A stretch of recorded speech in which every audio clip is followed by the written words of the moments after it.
ako sa mga taong di mabago ang sistema na napako sa eksenang nakabalot sa eksema. Mga salot umeksena, diktador na mga boga, silang mga buhayang protektor na mga droga. Dahil doon maraming di nakapagsuot ng toga, pangarap lumubog parang trahedya ng pagoda. Napakarami ng buhay na sinalanta, relasyon na mag-anak unti-unting nilalanta. Makinig sa kinakanta at sa mga binabanta. Kung ayaw mo rin sa droga, halika lumaban ka at harapin ng maayos ang kinabukasan mo.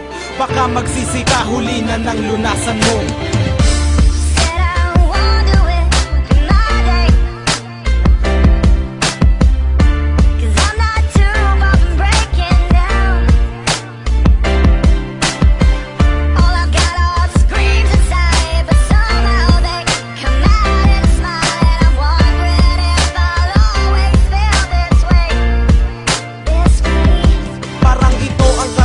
Ang di mahanap ang sagot, ano bang meron at wala sa mga bawal na gamot.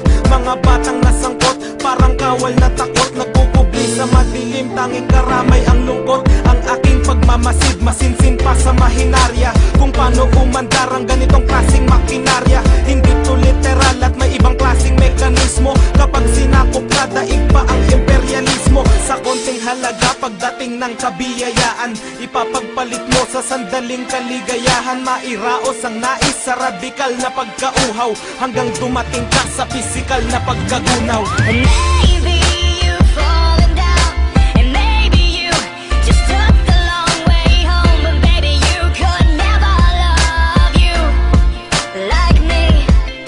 And one day this will fade away. In the mirror you'll see your smiling face, and standing next to you will always be me.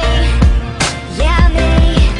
Wala nang pinag-iba ang alagad ng kasamaan sa bumibili ng droga at halaga ng kasarapan. Nagdagdag ng kasalanan, nagdala ng kamalasan sa mga kabataan at sa mga kababayan. Ayoko sa tao na umaani ng damo, lalo na sa mga taong gumagamit ng bato.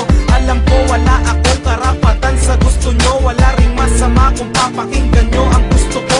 Wala akong pakialam kung ikaw ay nababagot. Ang akin lang sa gitna ng krisis, di yan ang sagot. Ang mga dahilan mo, nasabi ko na yan noon. Kaya mo ring magbago dahil may Panginoon.